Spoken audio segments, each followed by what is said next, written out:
66%, qu'est-ce que ça change? C'est important, pas important? C'est pas extrêmement important, simplement ça met à distance et ça montre que l'immunité collective dont on nous parle depuis très longtemps est quasiment inatteignable, avec cette efficacité qui, je le rappelle, est une efficacité sur la transmission du virus. C'est absolument pas l'efficacité sur la protection par rapport à la maladie. Donc en fait, c'est au lieu de diviser par 10 la transmission, ça la divise par 3.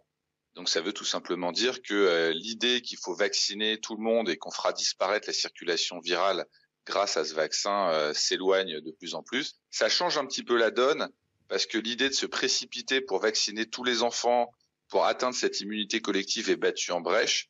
Je pense que ça ramène la stratégie vaccinale plus sur l'idée de protéger la population qui risque d'aller à l'hôpital, puisque ça devient le réel avantage de ce vaccin, plutôt que de courir après une réduction de la transmission. Quoi qu'on fasse, le virus continuera de circuler. Donc ça nous ramène finalement vers la stratégie initiale de ce vaccin et ça éloigne un petit peu ce faux objectif d'immunité collective.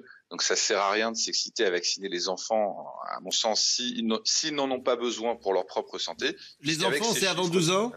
Les enfants, c'est avant 12 ans? 12 et 17 ans, c'est-à-dire qu'en fait, même les 12-17.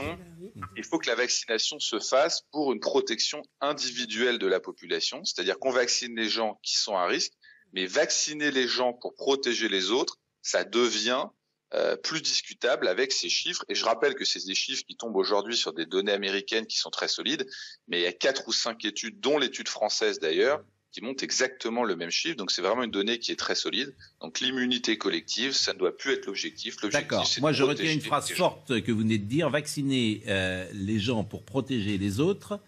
Et je répète cette phrase, hein, vacciner les gens pour protéger les autres, ce n'est pas utile. C'est ce que vous me dites ce matin. Non, je dis que ce n'est plus la priorité, puisque même en étant vacciné, on peut continuer de transmettre le virus avec des données. Donc là, ça peut vous dire que ça va avoir un écho sur ceux qui ne veulent pas vacciner leur enfant de 12-18, parce que les 12-18, on vaccine précisément pour qu'ils ne transmettent pas. Et d'ailleurs, on peut être d'accord avec ce que vous dites, mais tout le monde ne le dit pas de cette manière-là. Évidemment, Martin Blachier. Jean-François Delfrécy, ce matin, dit une 3e dose pour une grande partie de la population vaccinée, dit-il. Vous validez ? Non, mais c'est exactement dans la même idée. Hein. Les gens pensent que soit en fait cette efficacité vaccinale sur la transmission a toujours été plus faible qu'on se pensait, et simplement on testait pas suffisamment les gens dans les études pour savoir la réelle efficacité du vaccin sur la transmission. Soit c'est une efficacité vaccinale qui diminue avec le temps. C'est discuté dans les articles scientifiques, et donc la tendance, ça va être de dire qu'il faut faire une 3e dose pour continuer dans ce paradigme de l'immunité collective. On peut faire une 3e dose pour les personnes les plus vulnérables pour être sûr qu'ils soient protégés, mais dans toutes les données qui sont disponibles, même les 2 doses finalement protègent très bien contre les formes sévères. Donc je pense que même sur ce sujet de la 3e dose, c'est pourquoi pas une 3e dose si ça protège les gens vulnérables qui sont pas protégés, mais c'est pas exactement ce que montrent les données. Donc c'est à discussion, et de toute façon il n'y a pas encore l'AMM, donc c'est un sujet qui va continuer d'être discuté dans la communauté scientifique. Bon, c'est important ce qu'il vient de dire. C'est très important. Non seulement c'est important, c'est essentiel. C'est-à-dire que s'il dit que vacciner pour protéger les autres n'est pas une priorité, attention, parce que c'est quand même la doxa. Et non seulement c'est la doxa, mais on te culpabilise souvent en disant « Ah, t'es pas vacciné, tu protèges pas les autres ». C'est des discours qu'on avait hier, par exemple, avec Charlotte Dornelas sur ce plateau.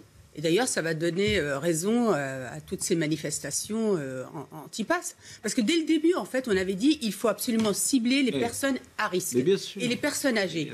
Et après, on nous avons... Bon sens, voilà. Donc aujourd'hui, ce que dit le docteur Blachier, je pense que c'est carrément un tsunami.